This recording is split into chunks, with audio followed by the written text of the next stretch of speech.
What's up and welcome back, people, to another episode of All You Can Eat Warriors. And there's a lot for us to digest and partake. Maybe there's some things that didn't sit well in the stomach through our eating. Maybe want to vomit back up. I don't know. But anyway, we're here. We're here, people. Great to have my man, Ash. Ash, how have you been, man? The hair is looking fantastic. You must be in good spirits. The hair, mate. I'm due for another haircut sometime soon. No, you know what I mean? Come on, man. Nah. We got a game. We got a game this weekend, bro. Maybe I got to freshen up before the game, bro. Nah, don't do it, man. Don't do it. Very excited. Oh, I need a little bit of a freshen up, especially from the weekend anyway. But no, everything's good. A little bit on the sides. Yeah, I'll try. Just take a little bit off, man. Not too much. Let's shave the beard. I always do. I don't know why, but you know, it looks all grubby and stuff sometimes. You look good. And the away shirt looks fantastic on you, man. Looking good, man. Yeah, well, because the Warriors are an away side at the moment, by the looks of it. So we'll take it that way. Nah, just joking, bro. But no, honestly, bro, I'm all good. So I think that, I'm very happy from the weekend in general. Obviously, sad to see the first grade squad go down in that. But New South Wales Cup did a great job in that. I'm sure we're going to get into all these talking points. But Australia's been good and fine, and very excited to go to another footy game this weekend and watch us hopefully bounce back against those Broncos that are finding a little bit of form at the moment. Yeah, man, it's going to be a good one. But yeah, a lot to break down. Welcome and everyone in the chat, all of our channel members and those that are visiting as well. We appreciate you guys. And as well, when you come through the door, please hit that like and subscribe if you are new. And just to start off, guys, in the top of the chat, there is a link to the Wise Up TV meet and greet happening on the July 26th. We would love for you guys to come here. Use the promo code WTV10 for $10 off your tickets. Follow the link there. We've got giveaways, food and beverage provided, all that you need. Spot prizes, interviews, maybe with some old boys, that type of thing. So just a hangout. But yeah, use the code WTV10 for your $10 off your ticket. Now, if you don't want to buy one and you want to go into the draw tonight, you can see at the bottom here, you can win 2 free tickets this evening. All you got to do is type in hashtag I'm in. If you want to, now make sure that you can come to the event, that you're available to come to get into the draw. My lovely wife's here, my producer's on the side here, collecting all the names of people that type hashtag I'm in. If that's one of you, she's going to put your name in the draw. We're going to do the draw after the combined 17. So hang around for that. And guys, you could win 2 free tickets to this event. But remember again, that you must be available for it. Okay, that takes all the introductions out, my man. Ash, let's get into this game for you. I've had my piece. Great show with the members last night. We hashed it out. We talked it out. Share with me, your thoughts on it. And even for some of us that are maybe on the cliff's edge, I noticed there's a few there's a few fans that are right on that edge, like, whoa, I'm going to fall off. I'm about to give up. What can you give us out of that game to kind of help us? Hey, step back away from the ledge a little bit. Take everything in, understand the context of things as well. But time is yours. Floor is yours, Ash. Yeah, I think the first thing I want to preface is, before I touch on a lot of this, I think it is a disappointing result. We can't sugarcoat it in that sort of sense. Go up against a Panthers side that, without their origin stars there, you would think that, the way we've, built our season, that we can overcome that, especially at home. A couple of things that, happen within the contest that obviously cause it not to go that way. But it's okay to be disappointed in our side, especially for the position that they're in. But I would also preface that into saying as well, we need to be balanced as fan bases. We can't just, when we have all these big wins like the Sharkies win, we're very high. A lot of fans saying, it's our year. I changed a lot of my view set on the boys thinking, we're a top 4 side. I still think we're a top 4 side this season, just judging on the season in general, right? But when we have a result that's not gone our way, of course, one especially that's a poor game, an off game, which a majority of these teams in this competition these days have had, especially against some weak opposition as well. We can't just go, we're a wooden spoon threat, we're a shit team, start calling out players left, right, and center that have been doing a job for us consistently for a long period of time, right? I think within that block of period after The last loss, which was the Raiders game, but before that with the Melbourne Storm loss, I think we went 9-1 within that period. And that Raiders loss, there was a lot of talk around maybe we could have got a win if we had Fish and Barnett in that side as well into that game. Very close game. So we've been a very consistent side this year. A one-off performance like this was hopefully not due to happen, but as I said before, a lot of sides this year have had this happen. A couple examples of that. We've seen the Dogs go down to the Broncos at Suncorp after they're flying very high. Everyone tipped them as heavy favourites in that game, and they got beat by 40 in that game. With a couple players that they had out with Reece Walsh and stuff like that preview to that contest when they played the Warriors, right? You saw the Sharkies, they were pretty heavy favourites, during the Origin period, go down to the Roosters by about 40 points, where the Roosters rested all their Origin stars. Obviously, they were way out by Origin, and that they had pretty much basically a New South Wales Cup side out there, which a lot of people would argue what happened to this Panthers side that were out there at the moment too. So this happens to a lot of the bigger sides. The Melbourne Storm went down to the Dragons unexpectedly. They've had performances like that as well. Every side has had these dips in form, but don't want to sugarcoat it. It definitely is disappointing overall.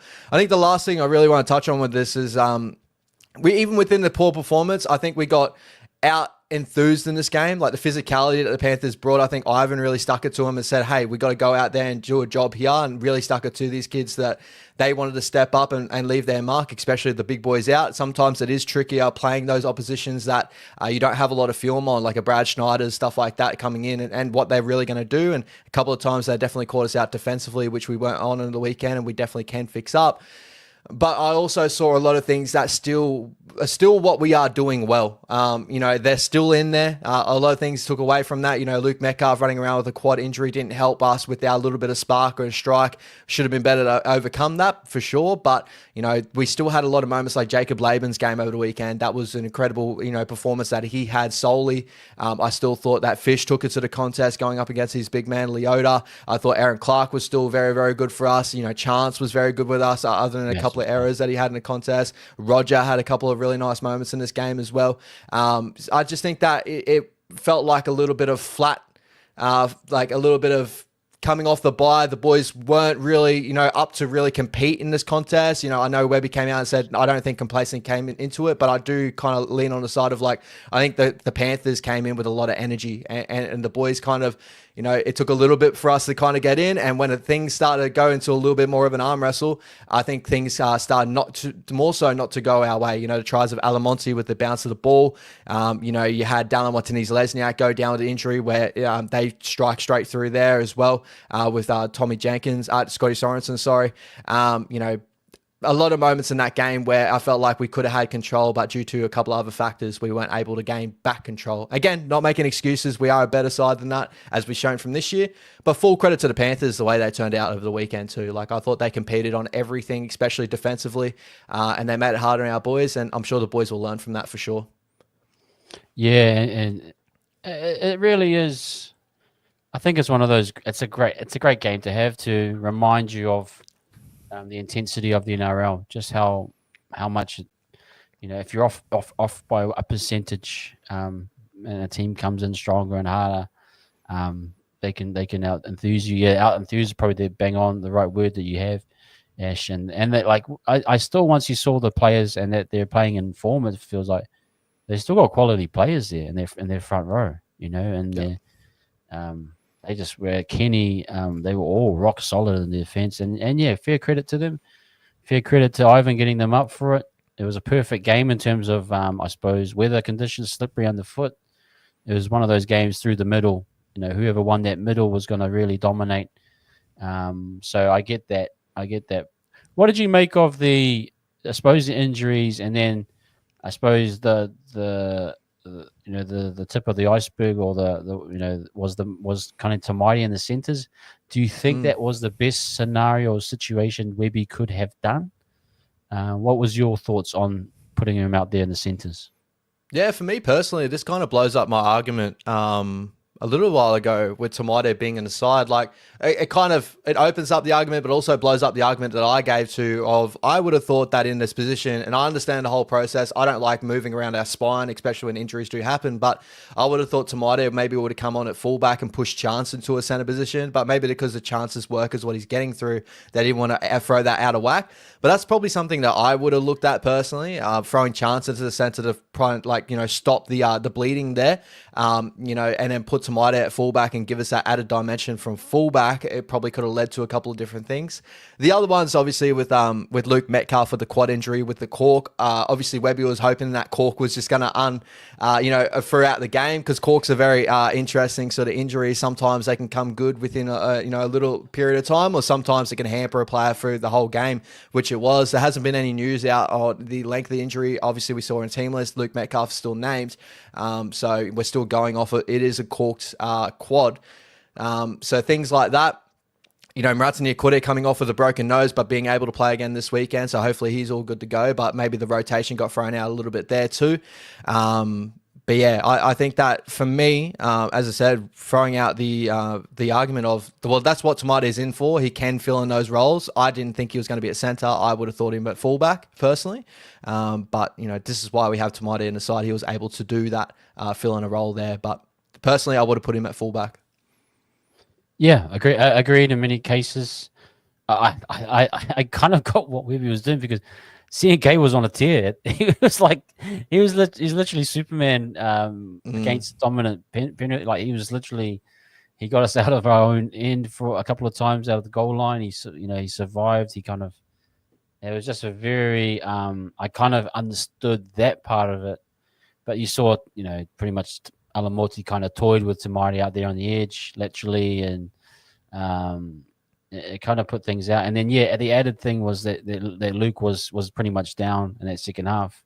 The fact that Tamari wasn't even in the middle to try and maybe create something or assist and trying to help maybe Luke out or help a CHT out, it kind of nullified his involvement. It was a nothing interchange, in my opinion, and that kind of nullified anything.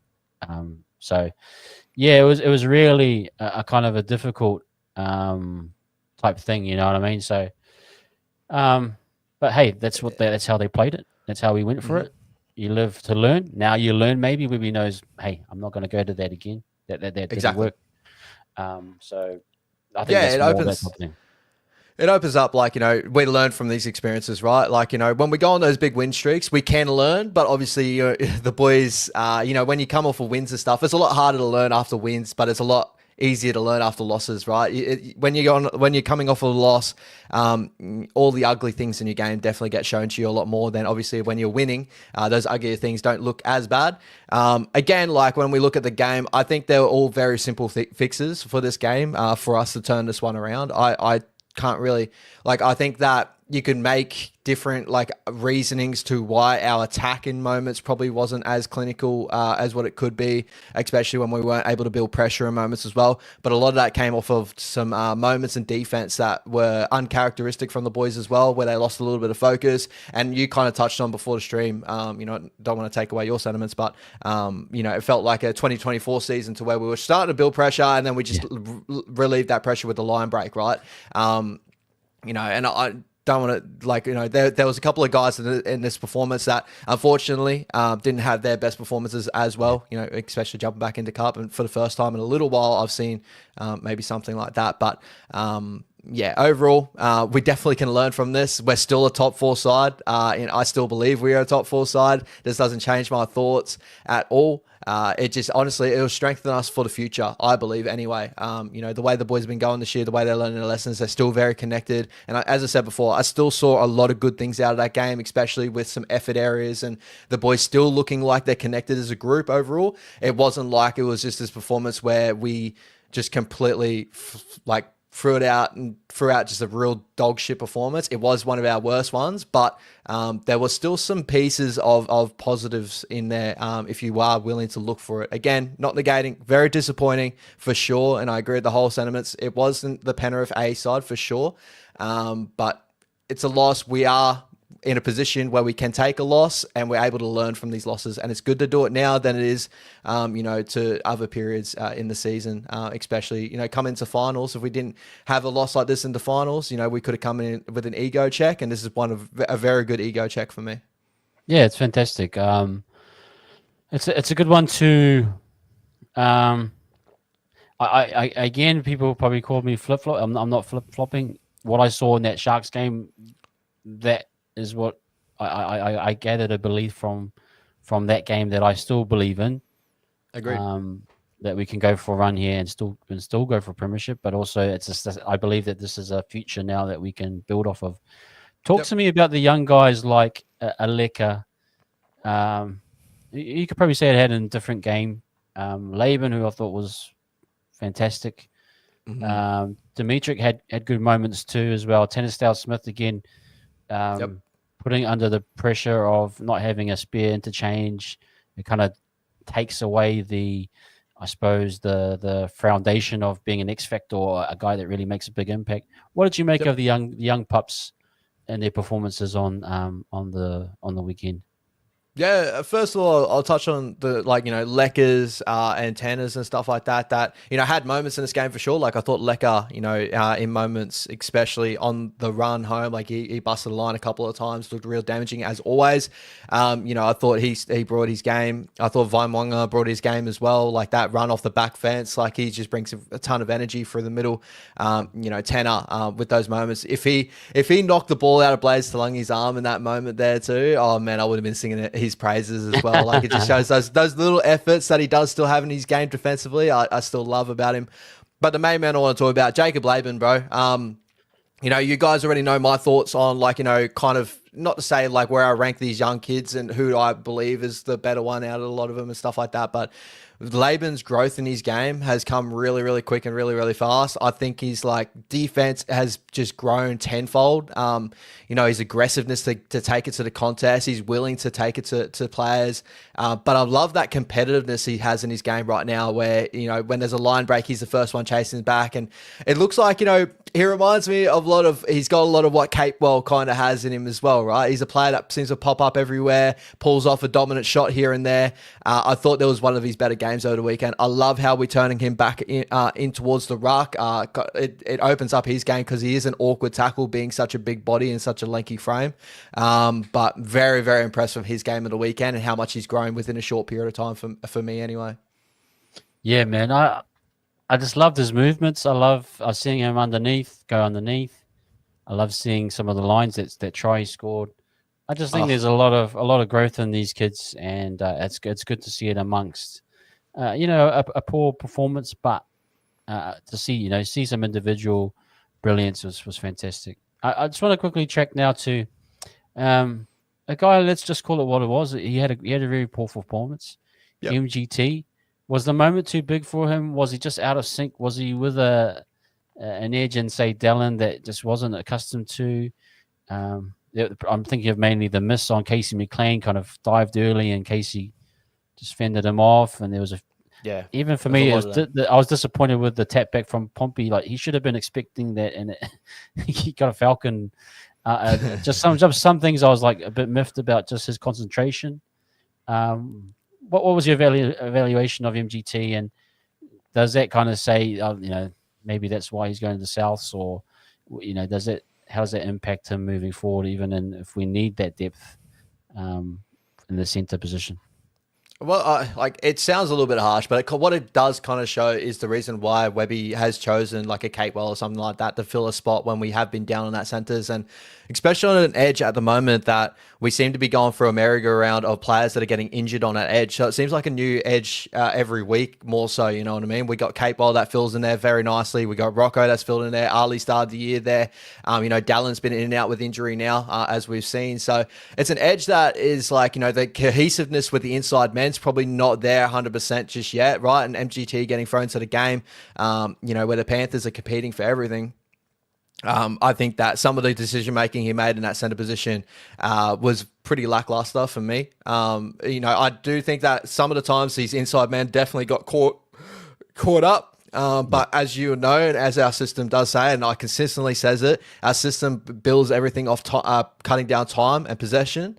So when when players get caught in, you're coming in as well. Everything comes from the inside, and I expected MGT to shoot out, Dallin to shoot out, cut down time and space. And that's how you got to push the Panthers to make these big passes, like a 3-man cutout, a 2-man cutout, and go outside, which, I thought that Graham Talfa missed his mark in a lot of those areas as well. Beautiful try within the end of the game. He shows his ability that he still has, especially in the attacking end. I thought that attacking-wise, he was fairly all right.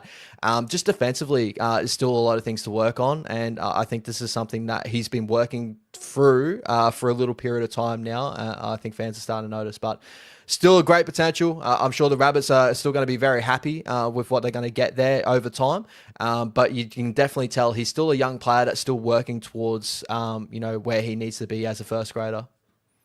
Yeah, just want to also add to this question from Russ. Hey, Russ, man, good to see you, bro.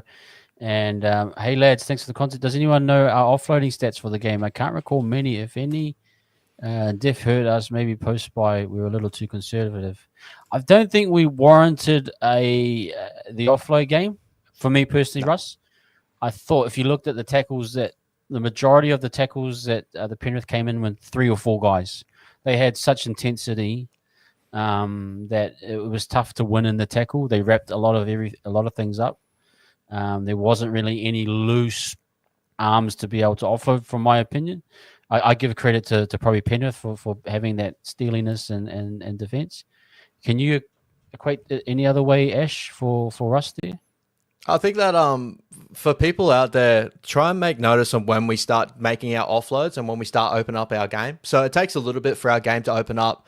We start very conservatively, which we do every sort of game. We want to build our pressure onto the side and kind of break them down over time. You hear Sean Johnson even talk about it when he breaks down our film and stuff, that, there was a latest documentary, whatever they put out on the YouTube channel where they do that, the weekly episodes, stuff like that, where it was halftime, and Shawnee obviously pointed out as well that hopefully all the work that we've set in place in the first half pays dividends towards the end, and that's how our game plan plays out, right?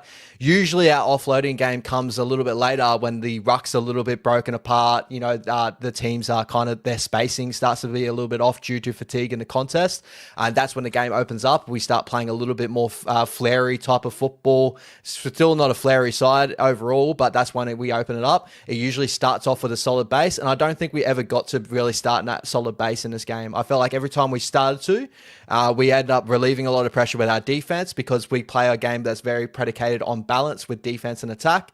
And because we weren't able to set that base and really get into a position to where we build a lot of really good momentum and put, try after try, right? That's usually when our offloading game comes in. So I think that we just never got into the position to do so. And then when you're chasing points, offloads aren't always the best way to go, because sometimes it's just compounding errors. When you compound errors, teams get a lot more opposition moments on your try line. They can score more tries, and it could have been a worse margin in that sort of sense as well. So our system doesn't predicate on offloads in that sort of sense. It was funny because it was like almost playing against a mirror system to ours. They pounded through the middle. They gave us nothing in on attack, really. There was they suffocated us in many ways, and we kind of pulled back. Like, there was some really, like, I was thinking, man, if we got this over the line, it would have been one of the better wins of the year, because, like, you could tell that Penrith were really limiting our opportunities. Their ruck speed at the start was intense. It was massive. Our boys were really rock. I could see from them, the just movements, they were just all over the shop trying to deal with one out from the ruck. And but it really did feel as though that we could have got over the line, but we. Like, I saw the tackling numbers. I think it was 40 tackles for almost all the starting front, forwards. Mm-hmm. That's a lot of volume to get through. It really shows the intent that Penrith came with. And I just think, those types of games where, like, we saw how the errors impacted us. We made one error, and then Penrith capitalized on most of them and built pressure. They either got down the other end, and then they started getting 6 gains, and it just compounded. So I do agree with a lot with what Ash is saying. Yes, sometimes it's great to have that little bit of risk, but who knows? It might have just bombed out even more. Especially the game. Especially with a game, right? That like, you know, for majority of the game, it was a 1 try margin, if that, a couple of point margin, right? It went into halftime 8-6. The boys were right there. If they built into their game, they got into after halftime, they scored to go ahead. Just continue. If you continue on that consistent game plan, more times than not, you will end up getting a roll on. But defensively, the boys probably weren't at their full potential, as we know over the weekend, which caused them not to able to build that pressure and add to the game. Another point to that is with the offloads as well. You know, when Panthers, you probably would have noticed their offloading started to come when Patea came onto the field. You know, he started broke open, and I think that happened probably midway through the game. So they start off with a very conservative approach, very similar to us, as Levon said. It's a very mirror image to the game. And that's why, you know, they started when they built a lot of pressure on us due to errors and putting us on their line, due to penalties, stuff like that. They had more times than not on our try line. They found points more times than not due to, you know, 50-50 things, right? As I said before, you had that bounce of the ball where Chance couldn't clean up. Alamonte scored that try. You had Scott Sorensen jumping in the air, getting over the top of, you know, 3 of our boys and MGT trying to cover for that ball there. You had go down with injury. Scotty Sorensen runs straight through that exact hole where Dallin was. So, you know, Dallin was hampered in that position there. With those moments there in itself, you know, it was a struggle for us to build pressure in this game overall. We definitely needed to be better, but yeah, I think that's the reason why the offloads definitely didn't go into our game at all. Great question, Russ. Really appreciate that, and we'll leave it there, guys. I think it's been a good chat and amongst post Penrith, and the comp just does not stop. We got Broncos up next, sitting 5th. Yep. This is a kind of a 4v5 battle right now. Just quickly, Sorensen. You bang on Sorensen was immense, and love Sorensen as a Kiwi. He was massive. Gosh. I'll quickly touch on that too. Shout out to all the Kiwi boys that continue to have amazing games against us as well. Isaiah probably had his best game for the Panthers over the weekend. I thought all these guys are sickos, man. You know what I mean? In my country. I get back at the Warriors. You know, bro, like you can name it all. They all stood out in this game, and it always seems to happen against the Warriors. We need to be better at that for sure. But I love pointing out that the Kiwis always go to a new level playing against the Warriors. So you can just tell. It just does. So we need a 17 full of Aussies that want to get back at their old clubs to win. Exactly. So hopefully we'll just put in a team of all Broncos boys this weekend, and we'll take out the Bronx. I love it. Hey guys, that wraps up that. But before we move on, guys, as you can see in the bottom there, I've got to explain that we've got 2 tickets. Now they are individual tickets, 1 for each person, but we're going to give away 2. All you got to do is do hashtag I'm in or 1 minute. 1 minute. We'll understand either way, but type that I'm in the chat. Now you got to make sure that you can attend this event. Your tickets just for free, and people don't use them. So please, if you are interested in coming on the 26th of July to the meet and greet 1 to 2:30 p.m. before the Titans game, drop that hashtag I'm in there. Night closes at 9 p.m. We won't be taking any more names, so that's another half hour. Come hang out with me and Ash and all the other members. Ash making a special trip over here. We can't wait to have him over here. We're going to introduce him to Kelly Tarleton's, Rainbow Zens. We're going to the bakery, all the staples. So we welcome you in. And here, Zevon is coming in. Yo, Tupac. Much love. Tupac. R.I.P. Tupac. But yeah, we've got a few more names. We've got 4 or 5 now, so there's got a bit of a gamble. Before there was just 1 or 2. So let's guys, you got a chance. There's a chance to meet Ash. You got a chance to meet Ash and Rob that beautiful hair. Just go, can I touch that? Thank you. I might shave it off before I come too. Who knows? And you never can complain with a bit of a trip to Mermaids. It's always fantastic. He asked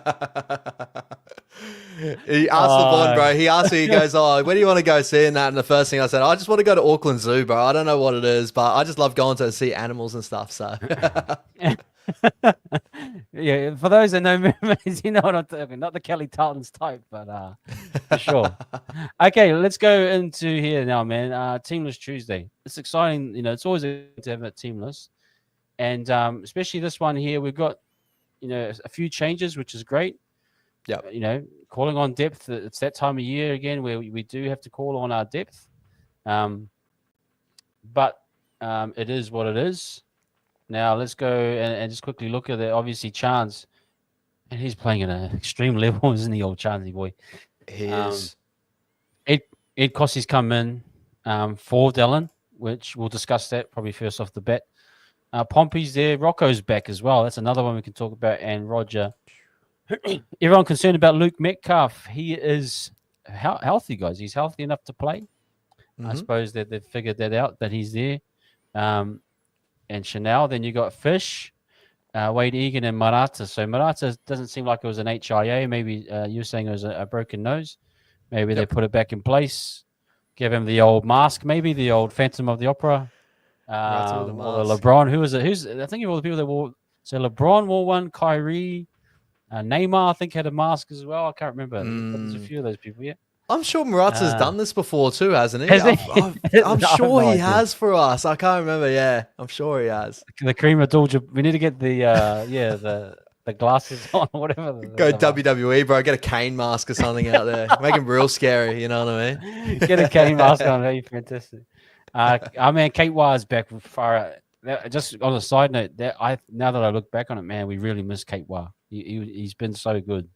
Yeah. But he's starting, and Laban's there, and Clark. Now the bench is Tamairi, Jackson Ford, Dimitri, and Lecker. Now their bench is looking a bit more X Factor, a bit more punch. On hopefully a dry check at Suncorp can be absolutely fantastic. But what do you make of this team? Well, maybe start with the back line of Kossi and Berry.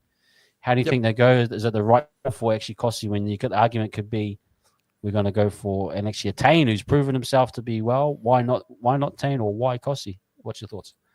Yeah, I'm pretty happy with the selection in general. Like, I think that Gossi this year has shown that he stepped up his game just a tad, right? I know Warriors fans always get a little bit stressed when they see that name on the team list, but, people have got to remember that game against the Cowboys. He was actually a really good contributor in that game. I'm pretty sure no errors in that game from memory, and actually was carrying a collarbone or a shoulder injury that he played through. So got a ton of heart. Since coming back from that injury in Cup, he's been in top form over the weekend. He was incredible again as well, scoring a double. So I think that he played himself into form in that sort of sense. And with Tane overall, this is my sentiment in general. This is what I think that's like happening. And also I kind of agree with this as well is, Edward Gossi's an out winger. He comes up, steps up, and he's going to play in the wing. We've seen Tane be able to play in the wing. He does a great job out there. Shout out to Tane.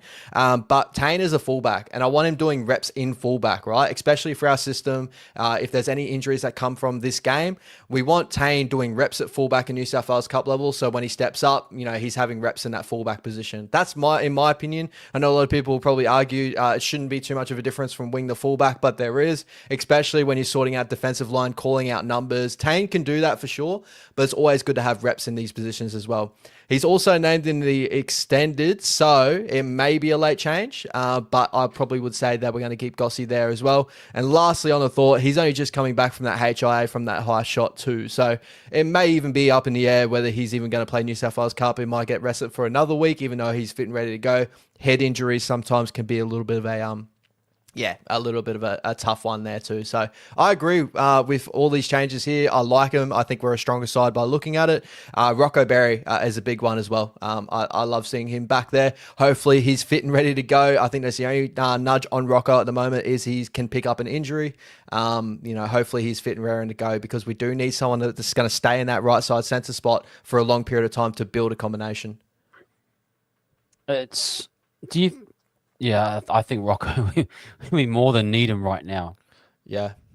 And you're thinking of a Cape Well that's going again to an Origin decider. And actually, I forgot to congratulate you, Sean. Congratulations, mate. Congratulations on Queensland winning, mate. It's fair play. Oh! You guys didn't win. It is what it is, bro. That's what happens when you compete. But it's going to be an uphill battle going to, just quickly touch on Origin. It's going to be an uphill battle going into this last game 3. But guys, if you want to see my thoughts on that too, check it out on my channel tomorrow night. But I'm very happy, but I also still think there's a lot of the symptoms that we still kind of are dealing with are still there as well. So I'm not getting blinded by that, but I'm a happy chappy, mate. The Maroons enjoy it. Yep. Did it when the Blues fans got all the most confident in the world, as Blues fans always do. Always happens. But it should be good. Should be good game 3.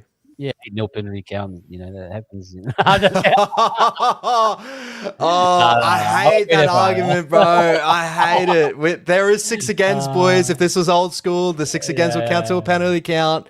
yeah. It is what it is. Nah. Don't you I'm just love winding up. Origin? Enjoy it. Yeah, just enjoy it, man. That's fantastic. I get, yeah. I mean, I've been a big fan of Koss. And I do agree with this sentiment that Mm, like for like, he's great. I just love Tane's intangibles, but he is a fullback. mm, I just love having Tane on the field for some reason. For me, he just reminds me of just a footy player, just something he can create something. He's always there for something to happen. But I get the idea with Kossi Do you know and the Berry. one Sorry. thing about? Sorry, do you know the one thing about Tane that, like, and this could kind of come off a little bit, hey, going, bro, but if Tane got put back into that winger role, I was just going to call out to everyone and be like, guys, watch how Tane defends. It's exactly the same as how Dallin defends. It's exactly the same how all our wingers defend. So people can stop putting that whole comments that Dallin doesn't know how to defend. Like, I think that's just a sentiment that Warriors fans are just running with at the moment without understanding. Gossie's going to do exactly the same thing this weekend as well. So it's not going to matter between the name, but everyone still thinks that, Tane, in that same sort of vein, he's not really that, but he would have done exactly the same thing defensively on that edge as well. So that's just my little thing there. But I think that I love having Tane as a fullback and training at fullback. Rocco, for me, my expectation around him is a little bit lower. I just want him to get through healthy. I just want him to kind of sit in,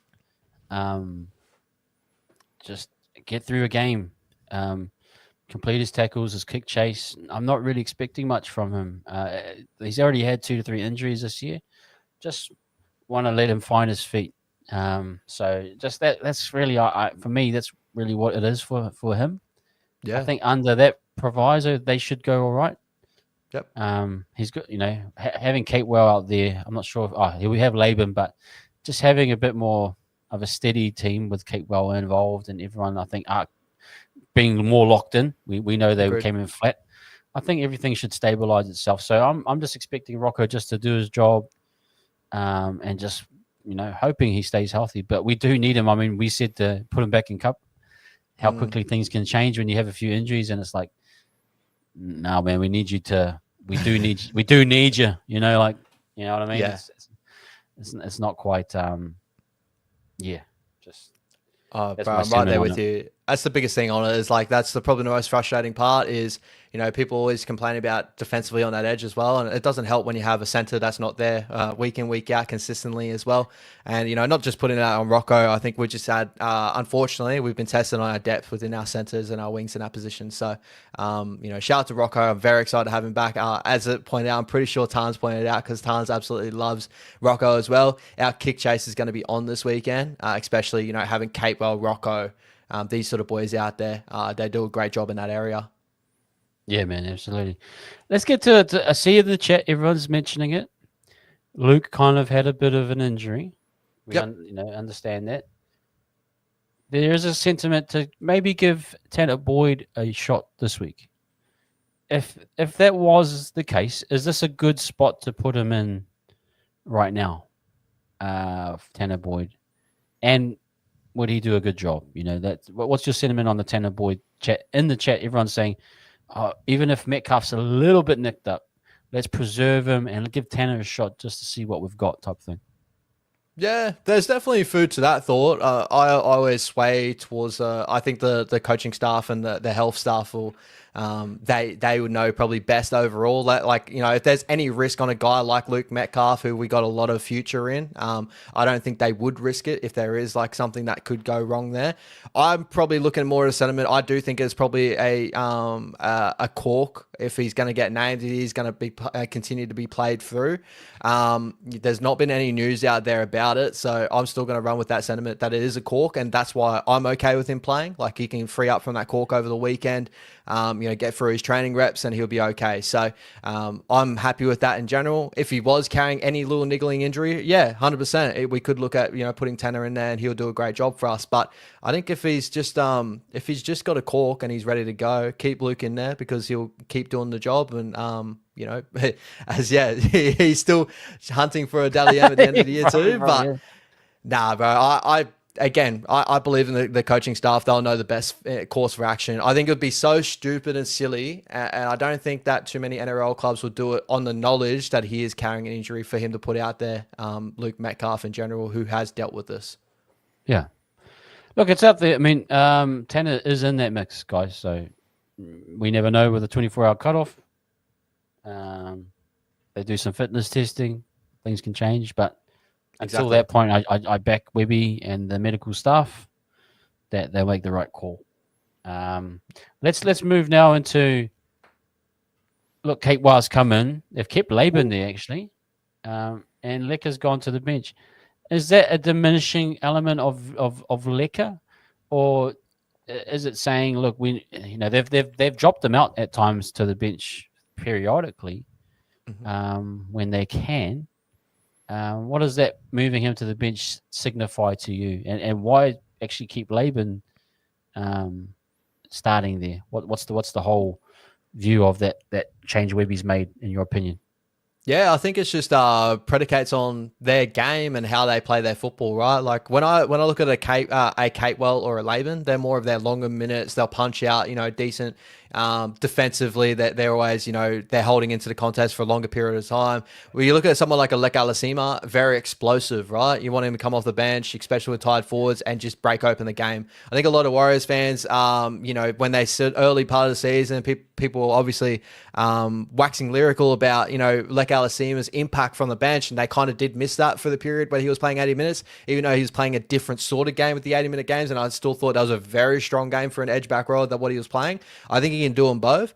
But it kind of swings towards more so that Lek is going to be able to use his explosiveness in short minute stints there, coming off the bench, breaking open the game. Someone like a Jacob Laban, as I kind of just touched on, he's just a guy that usually takes it to contest for a long period of time. He's not as explosive as a Lek Alasima, still an explosive back rower, but he's more of a longer minute type of edge back rower, get through his defensive work and, we're trying just aiming for getting the right time, put Lecker out there, and he's going to explode in the game. That's probably the best way to think about this. So I agree with it. I think it's a really good move. We know both these guys can take it to a contest for a long period of time, and we know what Lecker can bring from the bench. He's done it multiple times this season. Yep. I can't wait. I enjoy Lecker. Again, I was a big advocate for just balancing his minutes out. And fair call to Webby that he said to them, boys, Catewell's out. Daddy's not going to give you a soft run here. You're going to have to play 80, and they have. Yep. And done well. You can argue that Lecker's made the same errors as a Jackson Ford, but when Jackson played 80, he'd always have one error in him. I think of late, Lecker's probably had one error in him. Yep. So he on balance, he's actually playing very well for his position comparison to some of his peers. Yep. I think it's great idea just to pull him back a little bit. Say, mate, we're going to get the best 40 minutes out of you. We need your impact, especially for this game against the Broncos with a very good dynamic type of attack.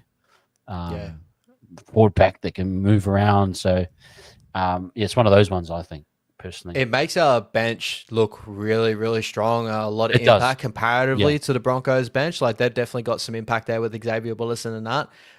But, they're running Brendan Pierre-Cotter and Jordan Ricky early on in this game. Brendan Pierre-Cotter can play that 80 minutes. He can be a longer minute back rower as well, but he's also a guy that's known for his punch and that. So those are the guys that we can kind of, if we can take it out of them in the game, their rotational pieces won't have as much impact as what maybe we can chuck on a Lecker with, and he can break open a game, go running through either one of those boys. So I think that Lecker is going to be that real key piece that I think we'll probably be aiming at a Jordan Ricky area this year, especially. Definitely. I think Ricky hasn't been up to his standard, in my opinion, especially defensively.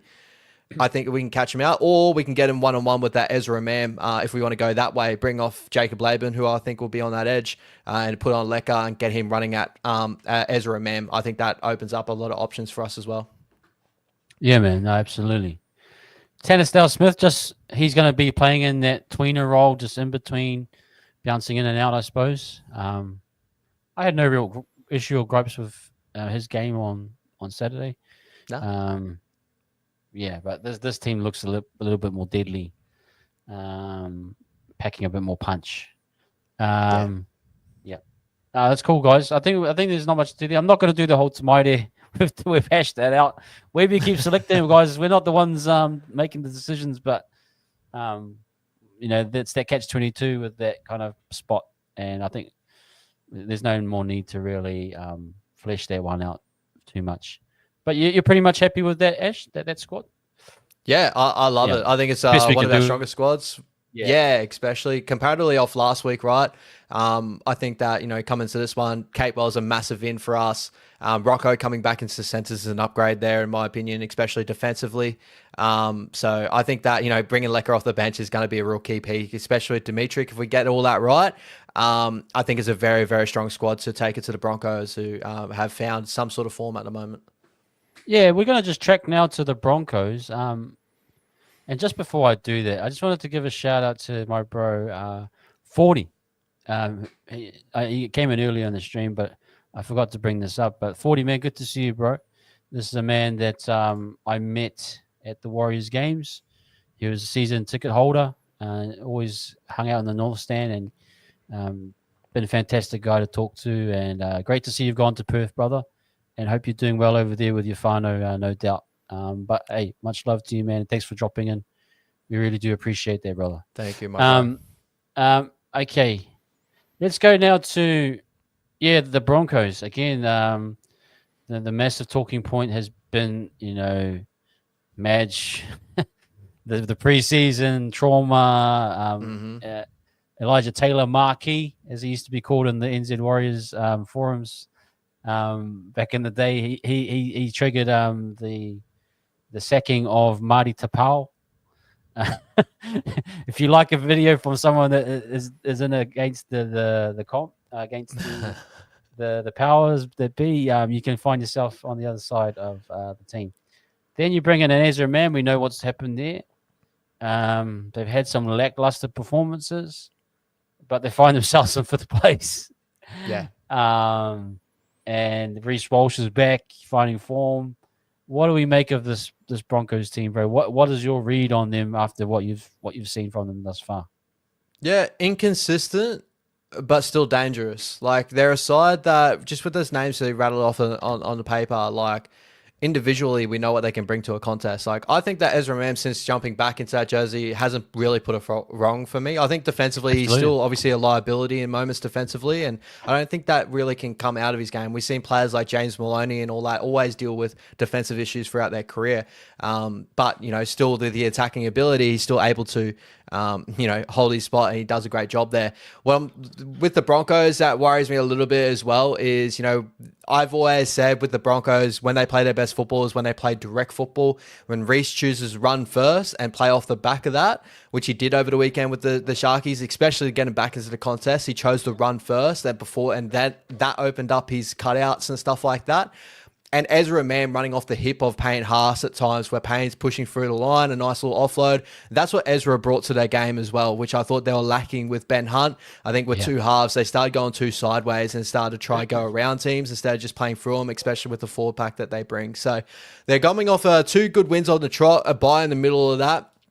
The Sharks one was an up and down performance. There was a lot of things that I could see in the Sharks game where I was like, all right, I don't think we'll drop off like that in the game. Like, we have done it before in other games, right? But I think that we are able to hold into a contest, and when we need to, put the foot down as well. But this is a side, as I said before, that just with the strike that they have, they could put points on in bunches, and they could cause us a little bit of trouble as well. Yeah. Anyone like Reece Walsh, Payne Haas, Reynolds is fantastic game management. Man, yeah, I've seen what I've seen of him. Very, very quality, very solid. Yeah. Tony Staggs, Shibasaki's been playing well on and off. Jesse Arthur's, a guy that I've always loved. And then Paddy Carrigan, again, these guys are just Corey Pay's had some good moments too, to be fair. And yeah, it's on paper again. It's one of those sides. I mean, we got over them earlier in the season, I believe. Yeah, we beat them. Yeah. But again, it's a long season. Teams start to round out. Walsh find form. I do give them a lot of credit. But do you think Madge is starting to believe in Madge, or is this just a natural, like, the talent is just overwhelmingly good that the team's going to improve irrespective of Madge? What's your thoughts on Yeah. that? Yeah, you know me, bro. It takes me a little bit of time. I like to see like multiple different performances and kind of be like, all right, what's the consistency within everything that's going on here? And it's hard to say that he's really nailed it down because they're still not playing Madge like style of footy Yeah. to the highest degree, right? You know, usually Madge is completed like over 80%, play that real conservative game and you'll win it at the back end. We're saying that they competed at 85% against the Sharkies, kind of feats that, you know, but he's not usually known for the type of footy that the Broncos are playing at the moment.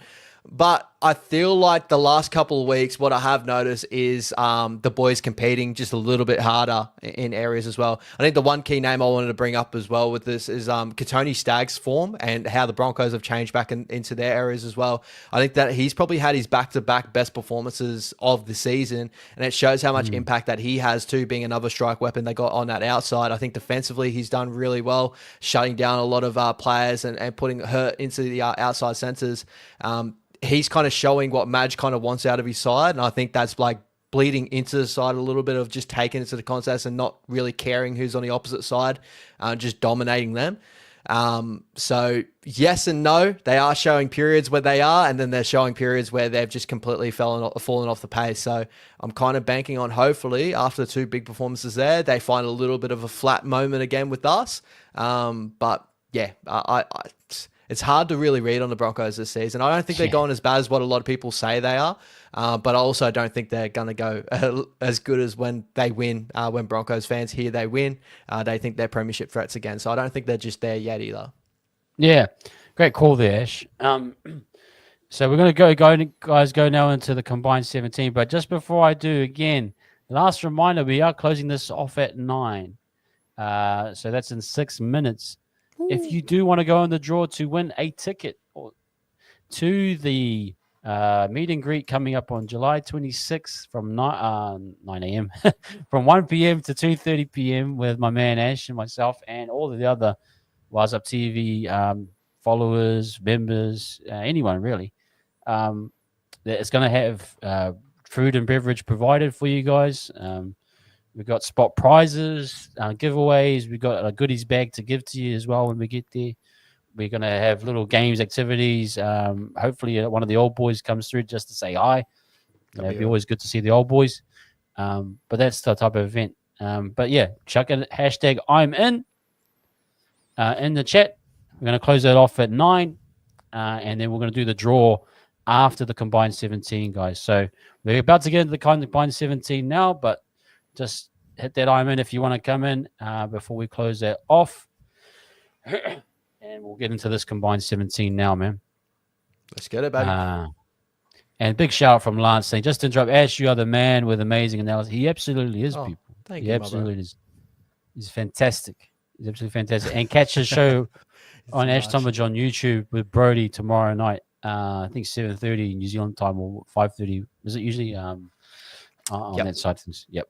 So don't miss more. Go subscribe to Ash. Get him to 1.5. Might be there already. Or get him up to the Maybe next. I haven't even checked. I need to check all my stats. Yeah. But 91 in the building. Please, guys, get him up. Let's get minimum 100 likes if we can, please. And subscribe if you are new.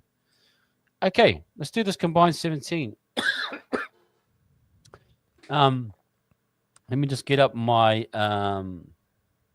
my setup, man. I'll just take this, remove this here, and we'll get our share screen up. Good little battle, this one, man. Yeah. Wow. Let's start at fullback. Sorry, start at left wing. Yep. RTS versus Karapani. Mm-hmm. Karapani going down the sideline. Well, Blocker and the likes will be loving that. Karapani. Well, let's be honest. Blocker's probably not pronouncing that properly either. So yeah. Karapani is gonna. But yeah, okay. So Karapani versus Roger. I heard reports Karapani is a good young talent. Well, firstly, Yeah. we want to acknowledge, is he an up-and-coming talent? He got signed over what sounds like a Selwyn Cobo, which maybe hints to the fact that he is a quality player. What's your thoughts on Karapani from what you've seen of him, Ash? Yeah, I think like on that side of things with Selwyn Cobo and Karapani, I think it's more of like, the money that Cobo probably would be chasing, especially him touching Origin. Someone like Karapani still making his way up for the game, and when you look at like how they play as a winger, like Karapani brings some really good aspects to his game as well. Coming through the Rabbitohs, then jumping over to the Broncos. He's very, very solid. Gets through his run meters out of the back end. Beautiful footwork that he's got in his game as well. And I actually prefer him on the wing to the centers because people remember him when he first came to the Broncos with his center, playing center. Just his passing game's just not there. So being on the wing, not having to do that, he plays pretty well out there. But when we go on in this battle here, brother, I think Rogers got to take it out, and he's been in fine form for us for a little while now, old Rog. And if you aren't checking out his game day reviews or game reviews on Instagram, guys, go check out Rogers' Instagram because he's doing very good stuff in that area too. Yeah, very nice, man. Very, very nice. Okay. Let's go now to fullback Reece Walsh versus C&K. I mean, I know Reece has kind of just come back. We know Reece from his time at the Warriors, and but for me, I got to go C&K. Can't fold our man C&K. Massive game on Saturday as well. But which way would you go with this one, Nash? Yeah, we're playing off of form at the moment. I think Chance has just been more consistent over a long period of time. But I think the last two performances from Reece back in that jersey have been massive. I think that I believe that he's just one of these players that because he's so skillful, he obviously has errors in his game, but people are always kind of, I don't know if it's a tall poppy syndrome and that, but he is an incredible fullback in the game. I think potential-wise, he's the better fullback out of the two. But Chance has been in fine form. He's been more consistent over the long period of time. So I think Chance has got to get in over form at the moment. But, I don't want to discredit Reece because I think that gets done well too much at the moment for the talent that he actually is. Yeah, we've got to get Chansey boy here just based on on form. And yeah, can't take away from Reece. He's a top level talent. We tried, we had our time with him, and who knows what he could have been. Actually, just a hypothetical. What type of player would Reece have been under a Webby?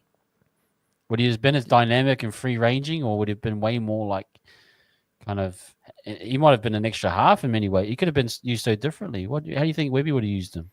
Yeah, I think Webby, from what I see of Webby, and I don't know if people would agree with this, but I think Webby plays with the players that he's got, and he kind of builds a system around that. Like he's got a system, and he's got like things that you obviously need to follow, like play high percentage footy, that sort of stuff, right? But when he has players like, when a Tane Tuapiki goes into the lineup comparatively to a Chance Clockstag, we do look a little bit different, especially with our shape sometimes, where Tane can pop up on both sides. I think Reece would get utilised fairly well for us. And I think that he definitely won't be used exactly the same way as Chance. Like, let's just say that. I don't think we'll see him like 250 meters per game, but I think he'll get through his 150. He'll get through a run first sort of game under Webby. Then off the back of that, he'll open up with his passing game. So I could just say like, yeah, I reckon he'd be incredible under Webby, in my opinion anyway. I do agree with that. Okay, let's go right wing now. We have Jesse Arthurs versus Ed Cossey. I can't go past my man Jesse on this one, I think. Yeah. Love Koss, but yeah. I haven't been watching much of Jesse, but I know he's a quality player. I'm going to go Jesse there. Yeah. Unreal, bro. He's been unreal for the Broncos. Obviously made Origin squad in game one. I wish with all that loan deal and all that, like I thought it was a big standout for those seasons during COVID. At Jesse Arthurs, I would have loved to keep him. But the Broncos are feeding on the fruits of our labour with Jesse Arthurs playing the form that he is right now. Yeah, man. Okay, that rounds up the back three. Let's go to left centre, which is Shibasaki. Shibasaki versus Pompey. Shibasaki's been playing well too. How's he been lately? Well. Yeah, still very good. Still very good. He hasn't dropped off, man. He's still been very, very good, and he's probably been the what would you say, the marker for what Madge is kind of trying to instill with the Broncos. Like he's built this player, and he's been in some real fine form. Yeah, it's a tough battle because I think Bompy's been incredible as well. So I might sway the way of Bompy. I think Bompy probably adds a little bit more to his game, but just I don't want to take away from what Shibasaki has built. And his name's so close to a motorcycle as well. It's so cool to say. So 50-50 game. Mitsubishi. What's that? Yeah, what is that brand? Kawasaki. Kawasaki. But no, with all jokes aside, I think Wets has been just for me just slightly up there, but I think Broncos fans would argue the opposite way as well. Can you see Pomps doing a goal kicking this Saturday? Just if say if Metcalf selects us all, I actually like Pomps kicking. I do appreciate his style of kicking. That might give him a little bit of an edge in this battle as well. 100%. Just based on the game, but we'll give it to Pomps for sure. We love Pomps. Okay, we're gonna go now to Rocco versus Katoni Stags. Yeah, I think that's an easy one at this on form and probably. Yeah. We know what we're doing there. Okay. Yeah. As I said, Katoni's been in real fine form at the moment, guys. So, like, you haven't checked out, like, especially after that Manly loss. He's just been taking it to his opposite man. So he's going to be one to watch out for this weekend. He's going to have that real solid battle with Adam Bompey. But to be fair, like as I continue to say, Bompey usually always goes really well against top like flight centers in the competition that aren't really named Joey Manu. And even in moments, I felt that he took it to Joey Manu at times, sometimes too. So going to be real interesting, that battle. Okay, man, let's go now into the halves. Ezra Mam versus Chanel.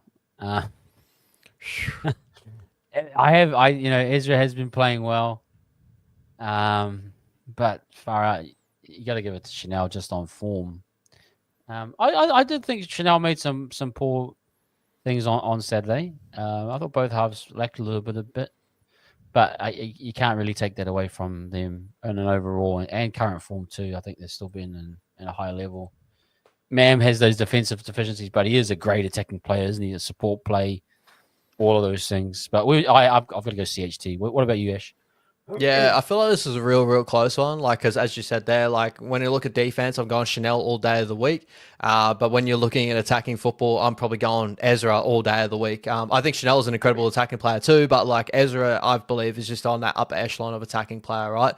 I think we will go Chanel, especially on form this season, what he's brought, but not discrediting Ezra Mam as a player. If I was taking these guys as a player, I would take Ezra Mam. I think that just the talent of what he is incredible. I know he's done wrong and all that sort of stuff, and I definitely don't agree with it. But I think that he's an incredible player, so we've got to watch out for him this weekend. But we're going Chanel, definitely on form. Let's go, our man Chanel. The handbag, Chanel. What's the old Chanel? Yeah, that's it, bro. Designer. Designer. The man designer. Okay. Lukey Metz. Our man Lukey Metz versus Adam Reynolds. Yep. Great little battle that.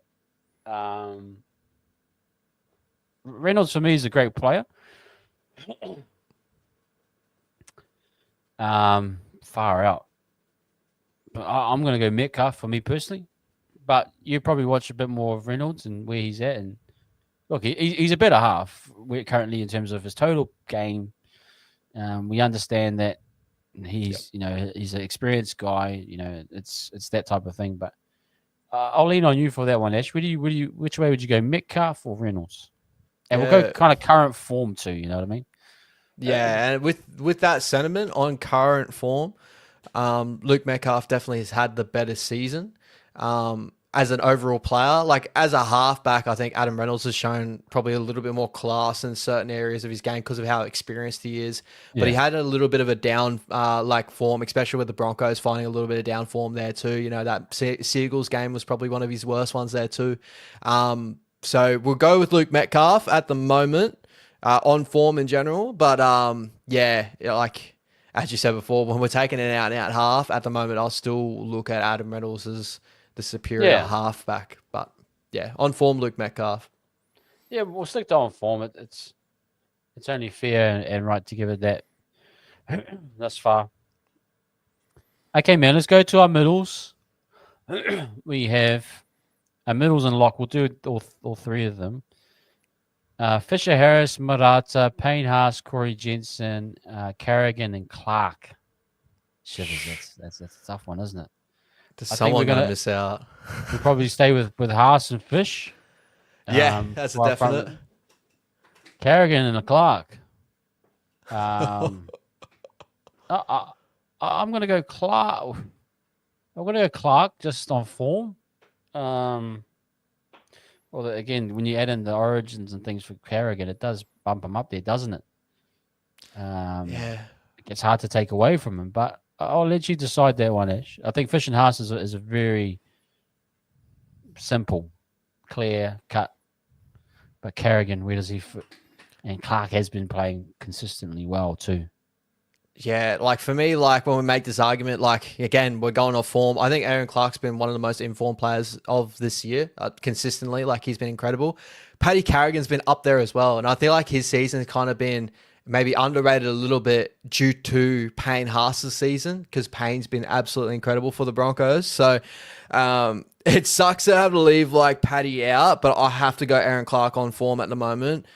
And you can't leave off what a 4-time premiership winner and James Fisher-Harris, and like form-wise, what he's did for our side to lift us has been incredible. And what Payne has done individually as a player has been just nothing short of like mind-blowing. So fuck, it feels wrong leaving Paddy out of it, because I rate Paddy so fucking highly. Yep. But he's going to be the man out, I think. No, it's fine. It's just we're basing it very much so on just even within the next last 4 to 5 weeks. You know, it's a very tough one. And we can make different combos too, Luke. But just in this situation, we're just going to stick with our formula, position for position. But yeah, you could definitely cut it up. Yeah, and like, you know, if we want to get technical, he's only just jumped back into that 13 jersey there. Aaron Clark's been playing there all season and stuff like that. Yeah. But again, yeah, I just want people to predicate when I say this. Paddy's had an incredible fucking year. Like, he's been unbelievable, in my opinion anyway. I think he should be rated up there with all the other guys in the competition when we're looking at front rows or middles. He should be rated up there at the moment. So, yeah. But hey, Broncos fans, if you're out there, clip this up. Use it as motivation, pinboard. If you guys want to promote it on your page and always quote Wise Up TV, we don't mind. Shout out to my dad. You're going to see someone on TikTok. I was watching these guys at Wise Up TV, and they had, how did they, whatever. It's all good. It's all love. Let's go hooking now. We've got Corey Pay versus Wade Egan. Yep. Pay's had some good moments too. I mean, he's a decent player. Can't fault him for that. What's the reason for him starting over a Billy Walters there? Billy was obviously the main guy for a long period of time. What have they changed positions now? Is Haas Pay superseded Billy? Yeah, in a sense, bro. I wouldn't say it's like just nailed down, like shut case. I think Billy, he probably offers a little bit more off than that 14 due to his coverage. Very similar to Mighty Man. Like Billy Walters can cover in 6, 7 if he needs to, 9, 13. Like he can fill in spots wherever you can really chuck him. He'll do a job out there. So I think that's probably the main reason why they go for that rotation of Corey Pakes starting. Corey Pakes as a hooker just gets through a lot of good work. He's really good out of dummy half when, like, a marker goes down. He's a good running dummy half. But I think he's added a lot to his game as well. Like, I've only just started noticing Corey Pakes' like delivery out of dummy half has been so much better than I remember lately. So I think that he's been fairly good. But when we're looking at this matchup here, I don't think we can go past our boy Wade Egan, right? Absolutely, man. You got our boy Wadey there. Okay, now we're going to the edges. We have left side Capewa versus, is that Pia Kuda? Pia Kuda, yep. We go with Capewa, obviously. How's Pia Kuda been going? Since returning fairly well, I think the biggest thing that holds Bickwater back is his he finds a head knock or an injury or two. If he was able to Yeah. consistently stay in the game, bro, like people don't know how highly I rate this guy. Like I was watching him at the North Devils. He was playing with my Mrs. Cousin down there, and he is an absolute freak. So you know, I'm hoping the more time he gets, the more people get to see that because he will, you know, hopefully one day if injury stay check, he's going to be an Origin player for me.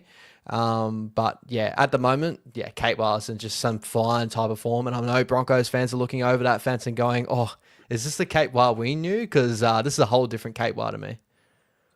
Yeah, Cape Well is different. This is a Cape very well, not just a Cape well. This is a Cape very, very well. You know what I mean? Yeah. Okay, we're going to go to the other side now. Ricky versus Laban. Now, is it too early to give Laban that nod over Ricky? I probably say so, wouldn't you? You probably give Ricky just a pip on experience and that type of thing. But what's your argument here, Ash? Which way would you go? Yeah. Again, if we're going the form battle, but like, you know, Ricky's played a lot more minutes, like Laban's been in there limited times, right? Yeah, Laban's been incredible. But I'll sway the way of Jordan Ricky at the moment. Just again, his forms this year hasn't been up to scratch for his standard. Yeah. So I mean, yeah, that could just sway yeah, me to a Jacob Laban, but when we're going with a New Zealand representative and that, I think just Jacob Laban at the moment, just his limited time this year has probably hurt him in this contest there. But yeah, yeah. It's a good battle. A lot of people saying Laban. Um, but yeah, I'm balanced. We'll just give the look. It's looking really sparse, isn't it? Than their yeah, team, but a lot of those guys that we've got underneath, they're right on nipping about. Adam Reynolds, you could argue either way. Ezra yep, Mann might have a blinder. yep, Um, Reese Walsh could yep. tear us up a new one, really. Like, so it looks as though it's very dominant Warriors, but this is a Broncos team at home. Hmm. If everything falls their way, we know how these things can go. But um, we'll move it on there. But there's your starting 13 guys, and credit to our boys as well. We don't want to take anything away from them. Let's go now to the bench.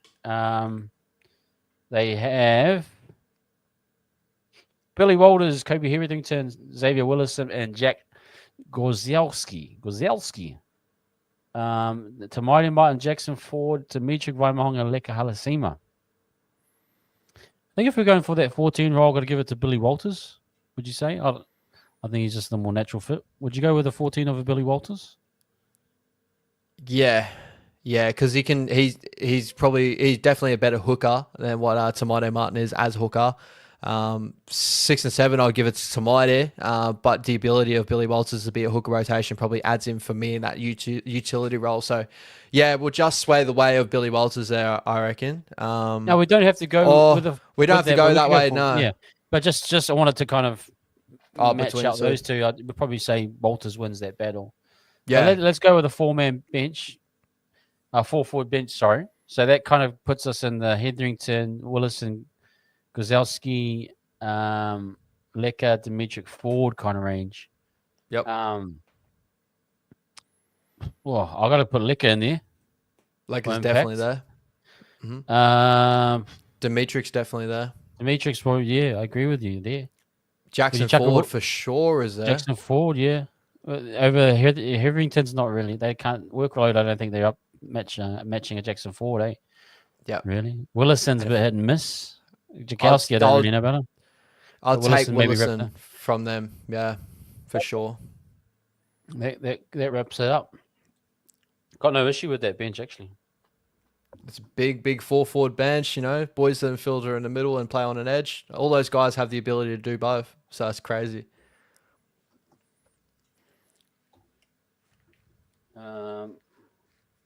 Okay. Bear with me, guys. Just finishing off this last little bit. Okay. And the last one was Xavier Willison, yeah. Yep. Okay, guys, there's your team. Combined 17. Look, it's 12-5 Warriors. A lot of 50-50s in there, though. A lot of 50-50s in there, guys. Let's not get carried away with it. There was a lot of 50-50s in there. So it does seem an even game. But that bench, based on what it was there, looks very good in our favor. Looks very, very good. Yeah. Okay, guys, there you have it. We'll move on now to actually we're going to move back. Sorry, let's take that back off. We've got to go into the draw now. We're going to do the winners from the draw. Okay. And we're going to bring that up for you right now, as mentioned.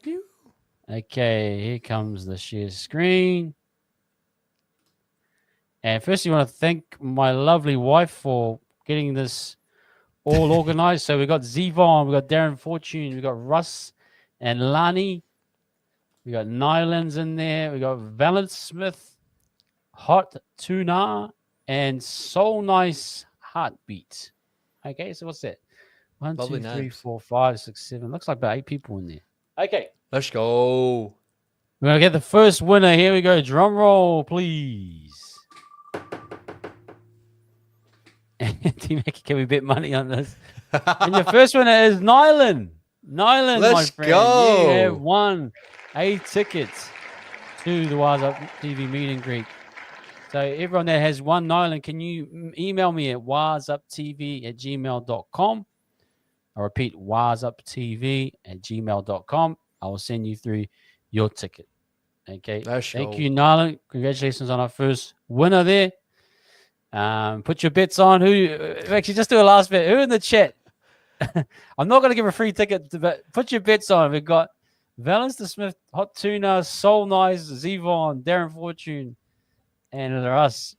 Who's you putting your money on? Put your money down. Boys? Who we got? I'm just going to see a few names in the chat come up.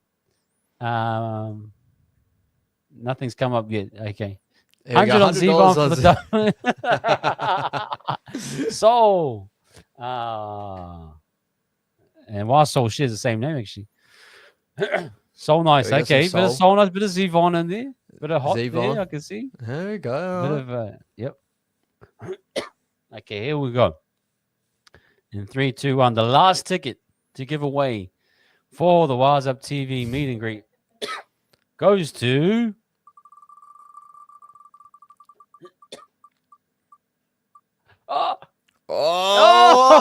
Darren jumped on Zevon. Darren Fortune. Shout outs. Again, guys, congratulations to Darren Fortune. Darren, if you are there, please email me at wiseuptv@gmail.com. I will send your ticket to you. Congratulations to Darren and Nylan on your successful wins there. We will go and do a draw again next week for another 2 tickets to give away every week until our event. So be in the draw to win. If you want to go ahead and not take the risk of winning a ticket, go ahead to the link in the chat there and type in WUTV10 in the promo code section for $10 off on your ticket. So thank you very much, guys. We appreciate you in there. Again, message me. Email me at Wise Up TV. I'll just create a quick banner. Wise Up TV. Sorry, I'll just change that quickly. .com. Okay. Email me wiseuptv@gmail.com. Who was it? Nylan and Darren. Email us. I'm only expecting 2 more emails. I don't want 10 emails coming in. Hi, I'm Darren Fortune. Okay. Email me and I'll send those tickets out to you. Okay. Thank you very much, guys. We'll do that again next week. But great fun. No problem. Okay. Oh, cool. I got Nylan in there. Thank you, my man. Got you there. And yes, WTV for $10 discount. Thank you. Tickets are 30, but with the $10 discount, it will be $20. So nice. But again, be in the draw to win. Strictly. What's Very happening? nice. So who did Strictly put it on? Sorry, I missed it. I was doing what he got put 20 on. I gotta pay up. That's a bet. It's a I bet. saw a couple of big ones there. No. Love to our brother Strictly, guys. And as I always say, go subscribe to our brother Strictly Wires _content Yes. and Instagram. He does some fantastic work keeping us up to date. Funny thing is, I always check Strictly for all the latest content on Instagram. If you go follow his stories and even some of his graphics that he does, it's some of the best. Like I find that I get from what Strictly stuff is straight to the point. Yep. That type of thing.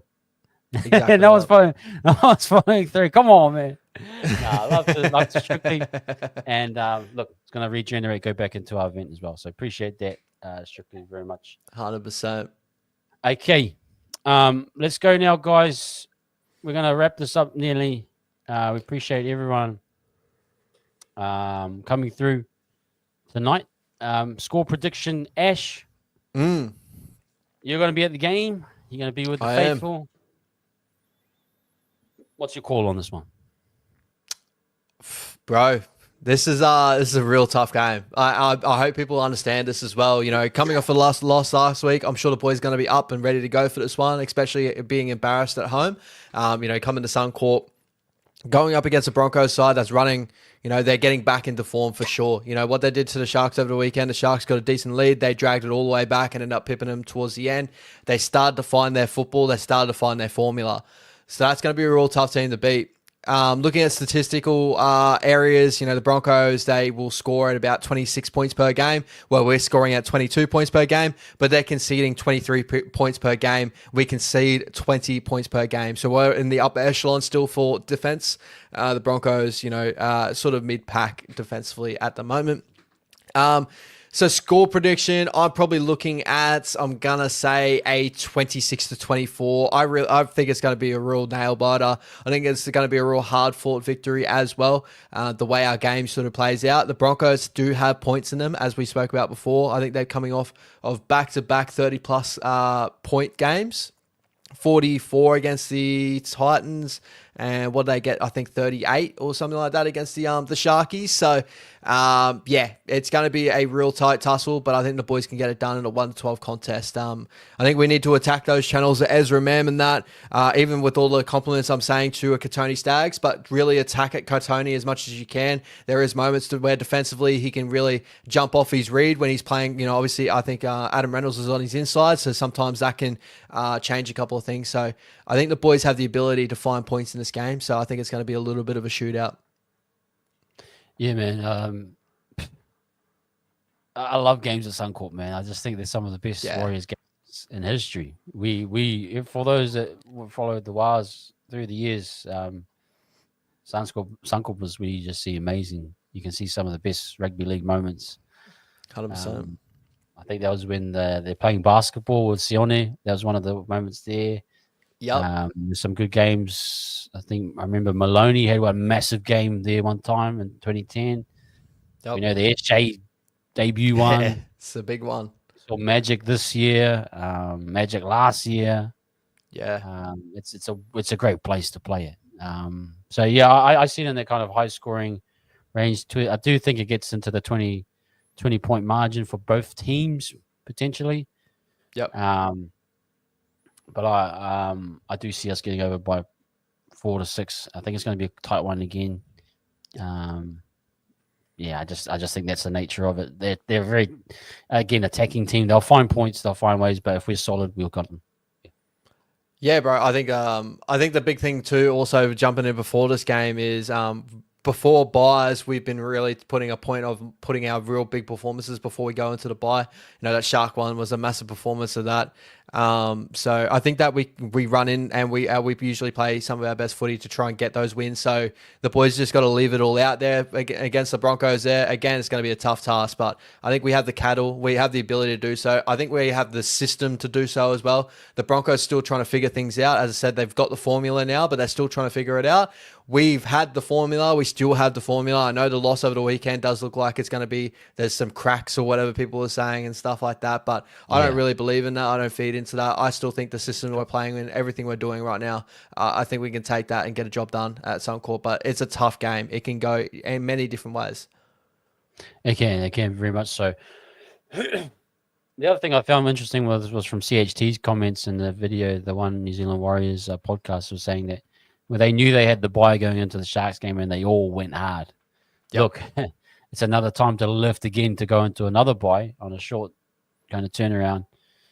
Why not give it everything you got and push it to the limit? Yep. Give it our best shot. Leave it out there and you get another week off, kind of thing. Mm-hmm. That is how just the draw is, but look, you got to lift again here. Are you predicting any late changes, Ash? Can you see a Sam Healy coming in? I mean, that would be nice to have a Sam Healy on a dry track, or even at Suncorp, just kind of giving us a little bit of an X factor. What do you make of anything coming in? Tanner Boyd, maybe just get a crack. What's your thoughts? Possibly, I'd say out of those two names, like it's dependent on Luke and stuff like that. But when I'm running down his team list top to bottom, I think it's one of those team lists that are probably more set in stone, like sturdy, as in the fact of like I don't think there's going to be too many changes here. Unless it's Tamati Martin for Sam Healy, in my opinion. I don't think Ed Kossi comes out for Tane. I don't see Tanner jumping onto the bench, either Tanner. So, yeah, I think it's probably set in stone as what we see it. I don't even see any late changes as in two people starting over other people. I think that's probably the starting list we're going to run out with as well. So, yeah, for me, I don't see any changes. Like the Healy shout does perk up my ears a little bit. But yeah, I'm pretty happy with whatever Webby runs out there with, whether it's Tamati or Sam. Yeah, man. No, fair enough. That would be an interesting shout, Team Mackie. Who knows? You never know. But we only can wait. Has been the nature with Webby, has had to call some teams really last minute changes. So we're always ready for it. But there it is, guys. There's our thoughts on that. We're going to quickly now cut away to the New South Wales Cup in Flegg. Yep. Ash, you got to watch most of it. Yep. What did you make of the performances from our boys? Who were some of the standouts from both teams, from what you observed? Yeah, so unfortunately, I didn't get to catch a full performance of the Flegg side. I got to catch, bits and pieces, and taking my wife out on the weekend, so it was a good little bit of a little time. But unfortunately, going down to the Penrith Panthers Flegg squad, 40-14, a pretty decent loss, and by halftime it was 28-0. So, was a disappointing game. Still, certain performances I thought were fairly decent. I thought Brendan Norris again is just a kid that I continue to look at the moment where I'm really seeing green shoots there. Him and Patoko, who we'll talk about very, very shortly, have potential, first grade potential, especially in our outside backs, and that's what we want to see, especially with our depth being the way that it is, and losing MGTs and stuff like that for next year. The last of the name also to bring up in that one, Joseph Ratcliffe as well, getting over the try line, but I think that this kid has all the potential in the world as well. So very, very good performance from the Penrith Panthers. Very down performance on our boys there in Flegg. Uncharacteristic since TJ's jumped into that role. Usually we fought fairly well there, but I'm sure TJ will have the boys bouncing back after this one. Shout out to Compton Purcell as well, our boy that was in our SG Ball. The Penrith Panthers signed him, brought him over to Penrith. He played in this game, and he definitely was a factor as well. But hopefully we can bring him back after a little bit of a time there at Penrith if he wants to come back, or he does great wonders there too. New South Wales Cup though, a lot better. Very, very good performance there. 32-12, a dominant performance against this Penrith Panthers squad there. And the big name, obviously Tanner Boyd, again, just continues to kill it week in, week out. I thought Luke Hansen had some really classy touches in this one. Ed Gossi, we did touch on him to start the show. He's been in great form in Cup at the moment, bagging a double in this game. But the big name I want to bring up to Patoko, Kalis, just this kid, we signed him over from the Gold Coast. He got homesick, came back into our Flegg squad.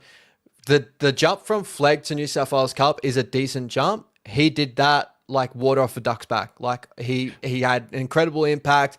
The try scoring ability of him, his footwork, his tackle break ability. Like he is a very keen watch for us in the future. Plays center, can play on the wing, can play at fullback. A very, very talented junior we got coming through there at the moment, and I'm hoping to see a lot more out of him. He'll drop back to flag this weekend, I think, with players jumping back up in New South Wales Cup. But keep an eye on that name because he's going to be someone to watch out for in the future. But yeah, other than that, just our continual performances from a lot of guys like, Eddie Iamir Tuava, Fatia Lofa, all doing great jobs. But Patoko was the big one that I took out of this game and I went, yep, all right, we got a kid that I saw in flag, saw potential. He's jumped the cup. He's still got very good potential, and he makes the jump. So he can definitely, within another couple of years, maybe make another jump to first grade, I believe. Guys, keep in mind what Ash is saying. Patoko, Ash called Halasima. Ash called quite a few of our boys. So if he's calling it, something to be mindful of for sure. But appreciate, Ash, the time and effort you put into all of our development to share this with everyone in the community, man. We really do appreciate it. Just another question from Mackie here. What's your thoughts on Fatialofa being targeted by other clubs? I feel he could be another centre star for us. What's your thoughts on that one? Yeah, he's definitely got the ability as an edge back role to fill in that centre role. Like his speed probably gives him that sort of vibe too. Especially for an edge back role, the way he moves is incredible. I would say, yeah, of course, clubs are going to be targeting him. He's very talented. He's a standout in cup, especially in our side this season. So I think we got the ability to hold on to these sort of players with the system that we have, as we've seen with Tanner Boyd holding on, and that usually the players that get filtered out, there is some sort of reasonings behind it at times as well. So I think he'll stay with us, but if it comes out that he leaves and he goes better, good on him. He deserved it. He's got the ability. But he's definitely a player I would love to keep because he's got a lot of potential, in my opinion, very high upside. So I don't want to lose him, but yeah. Yeah. Just quickly as well from the Inspector. And Geronimo Doyle, a late comer to professional rugby league, what's his potential like? From what I've seen of Geronimo, I mean, I don't know much of his background, but he looks like a toiler kind of reminds me of Wendell Saylor's son. That kind of like... Yeah, Tristan Saylor, yeah. Potential Super League level, that type of... Yeah. What's your thoughts on him? Completely agree. And it always feels harsh saying this to a guy that he's an incredible footballer to our standard, right? Or park footy or anything like that, right? But he's a very, very good New South Wales Cup footballer, in my opinion. You put him in the realms of our New South Wales Cup 13 at the moment. My mind's going blank. Anyway, continuing on. Kalani Going. Yeah, I put him in the same sort of round of Kalani Going. Very good contributors for our cup side, can fill in a role, but I don't see him making a jump up to first grade, in my opinion. I just don't think they have that ability. But shout out to him. He's done a great job for us. Just a quick one, Ash, on and be good to talk to Brody as well. Obviously, go guys, check out Ash's show tomorrow night. And go subscribe, please, to Ash Thomas on YouTube. Thoughts on Zion Mayu's short stint with the Bulldogs? Yeah. Very short lived.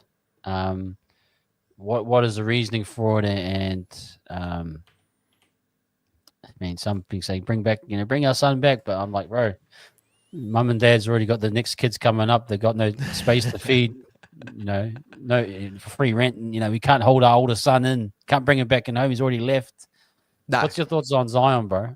It's kind of a tough one. The heartstrings kind of pull a little bit, but at the same time, it's a business at the end of the day, isn't it? So what's your thoughts on that? Yeah, I think it's the Dogs sort of working around their salary cap and, maybe chasing other pieces in the market. They signed Latu Fainu from the Dragons, a very talented junior as well.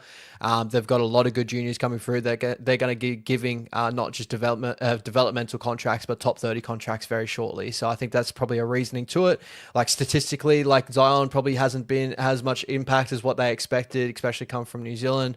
I did remember the move had a personal tie as well. I didn't know there's any anything out there. I don't want to really say the personal tie or anything like that, but I think that it wasn't just a football reason from what I heard. So maybe that could have been why he's down form there as well. His tackle efficiency has been up. It's probably the only thing I've seen him be up on with the Dogs. I'm sure whatever team he goes to, he's going to get some sort of impact as a New South Wales Cup player for the time being. on our boys, would we return him home? I don't want to spend money on him, like, Yeah. bring him in that sort of sense, like, big money or anything like that. But if he's willing to come and play for our New South Wales Cup team for a decent sum and work his way back into our systems, like, why not? Like, he'd probably be settled back at home, probably a little bit better than what he is in Aussie. So I just wouldn't throw like, let's say 300Ks or anything like that at him. I'd throw him the minimum if that, and just put him on a development or a train and trial to see if he's willing to dig in and fight for the jersey again. But I'm sure he would, because I don't think it had anything against the Warriors. I think it was a personal move from the first off. Fair enough. There you go, guys. Last question we'll field, guys, and we'll just quickly track to something else. Thoughts on Cameron George being approached for a role with the NZRU? Yeah, I kind of said my piece on this last night, but what's your thoughts on this, Ash? Yeah, interesting. Like, you don't want to say, like, because like New Zealand Rugby Union is like just on a different pedestal at the moment, like especially when you talk about international, like, sporting Brands, organizations, stuff like that. But it kind of shows that we are doing the right things, right? It shows that we are putting the right things in place to where they're interested in bringing a guy on that seem to be, doing the right things in our organization, right? So they want a piece of that. Could it be to maybe outsway a little bit of what the Warriors are doing at the moment as well, and try and take back a lot of, fans back to Union, maybe? But again, like I can't throw. I love watching rugby union as well. So it's, yeah, I think it just shows that we're doing the right thing over here in the Warriors. Yeah, bro, definitely. Thoughts on the Irish Lions coming over to play the Wallabies? How do you think the Wallabies will go, man? You all right? Yeah, it's always hopeful, bro, with the Wallabies at the moment. Like, we see like little green shoots and stuff, every so often. But yeah, I'm done getting my hopes up for the old Wallabies and getting back to the glory days. But yeah, as I said, it's like our year ones, is it? Yeah, pretty much, bro. Pretty much. Like, if you actually think about it, bro, it's like, the Wallabies are like the New Zealand Rugby League side of no, I wouldn't even call it that, because the New Zealand Rugby League has a lot more success at times, right? Yeah. We are. We've had more trophies than them in a while, I'd say. Yeah, we just we focus so much more on rugby league over here in Australia, to where like they just barely get anything on their end. So yeah, I don't know, bro. I think that should be our Lions. Yeah, they should take that out. Okay, guys, just our last topic before we shoot off. NRLW is just around the corner. It's definitely something I'm going to be more involved in and have an eye on. I do have some content coming up in that space, so watch out for it. But yeah, man, what's your thoughts on the NRLW team? They think they had the season launch. Shout out to Strictly, who's been all over the release of stuff. Uppy Nichols just got named as captain. You've seen a lot of they had a training camp, I think, in the Waikato. They went to the marae there. They did a bit of wakaama on Waikato Awa, and they did a bit of stuff around there, which is fantastic. Yep. But what did you make of what are you making of them? What's your projection actually of them just off the bat? How do you think they'll go this year? Yeah, I'm very excited. I think they can be like a top 5, top 6 side in the competition already. I think that, like, with the groundwork that we put into place with such a good head coach in Griffin, I think that we got the ability to make a big like strike in a competition in our first year after our inaugural season of the years passing COVID, right? Shout out to RP Nichols getting the captain as well. I think she was obviously one of our first big signings, so to bring her back to New Zealand, and I'm sure she's bled for the Kiwis women's jersey as well, so I'm sure she's going to do a great job with the Warriors jersey. But very excited. I love some of the girls we got there. Leishan Albert, she's incredible talent there. Stacey Jones's niece. Yeah, so very, very excited, bro. I think we got something to build off there, and I think that with the more women watching that game, have the ability to jump from that, not just rugby union women, they jump in NRLW women. That's, for me, probably the best women's sport in the world, as in to watch, like, entertainment-wise. I think women's basketball stepped up in that area just a tad with Caitlin Clark and stuff like that at the Worlds. But at the moment. NRLW is absolutely killing it, and obviously I got family ties in there, so love watching every sort of game. So guys, you're going to get a Yeah, good little update week in, week out of the NRLW for sure. yeah. And Inspector, he loves a bit of that beach volleyball. Come on, man. Come on, I think you man. mentioned mermaids earlier and now beach volleyball, so I know where your mind is at, bro. JD, yes, it is live, bro. Yep. And actually, I was going to get to you, bro. JD, welcome in, channel member last night. Good to see you, my bro. Yeah, we just talked literally a little bit about Cam George and Zaid Aru. Look, they're going for Cameron because they see something, obviously, right? Yep. Cameron George, technically, amongst their circle, he's a nobody. He's a rugby league guy. But they have been looking at the Warriors and thinking, shivers, they got something good there. Yep. Why don't we poach one of theirs and build that model around what they're doing? So credit to our boys. Credit to Cam for doing what he's doing. I don't want to see Cam get poached at this current point, especially his relationship with Robbo is massive. We know what they've done to turn this around coming home from COVID. Look, sold out games, bro. You just can't get past that. It's never been in Warriors history. Even in the good years, we maybe managed 15s, 16s, 10s. You know, we had seasons of 10s or 12s. To get twice that, 23 on average. Up there with the, not as high as the Brisbane's, but we're up there with the Bulldogs. I think we're third or fourth. I think we're top three. Yeah, top three or top four. Yeah. Bro, you never would have thought that. And it's credit to Cam. He's part of that. He's part of that vision. So let's keep on to him. But yeah, no doubt others would be trying to go for him. It's incredible, bro. It's cool, like, to follow the Warriors. Like, the Warriors is like a movement at the moment, and it's so good to see. I said when the 2023 season, like when the Up the Wars movement really started to pick up, and it was just like, I haven't seen, like, being a fan of the Warriors for such a long period of time. Like, usually you go out and you see every one of the Warriors jersey, you'd be like, oh, yo, bro. But now you're going out with the Warriors jersey, you're getting like hollered at by like so many more people, and everyone's Up the Wars at the moment. So. It's been that's all up to what they're doing up top with Cam George and that, and I think that's what rugby unions are looking at and saying, well, he could do that for New Zealand Rugby Union, especially in a moment right now where rugby league's starting to pick up a little bit of steam over there. Yeah, man. It says, guys. So yeah, we're pumped for the NRLW. Ash, you got any time for your family? You've got all this content to absorb. You're an absolute beast, bro, to kind of do this and do lovely things for your wife. You're up for dinners, man. You get much sleep, man. Bro, you meet my missus, bro, and you'll tell her how much like she gets frustrated at times. We're able to sit down. Bro, it's like eat, sleep, it's just sport, right? I got KO Sport playing all the time. Before I go to bed, I watch like whatever's on. I've been trying to keep up on the FIFA World Cup clubs.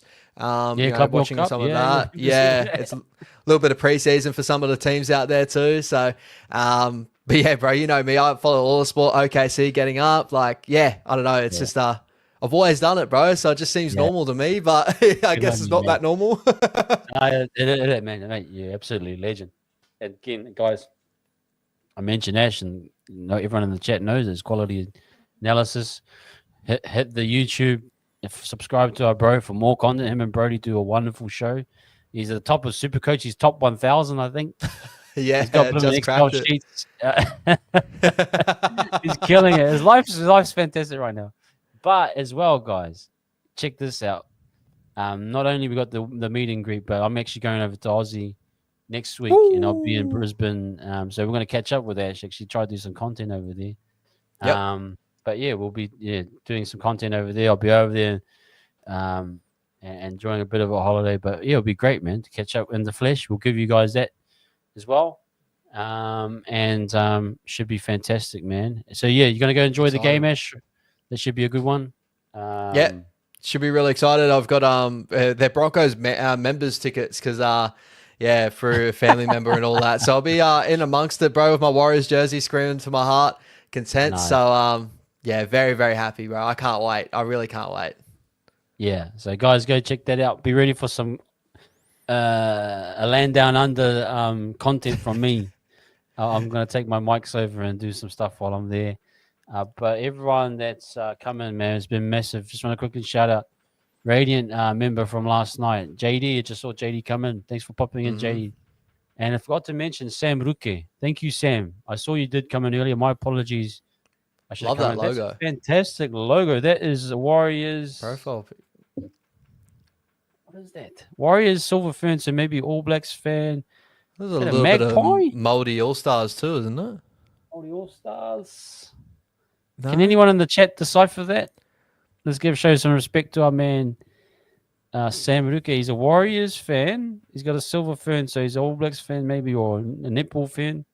Yeah. Looks like a magpie. Might be from Hastings. Maybe a Hawke's Bay Magpies. Oh, it could be golf. actually. He's got a golf Flag there. flag there, and there's something in that corner there. This is creative as. Very you guys creative, are unreal.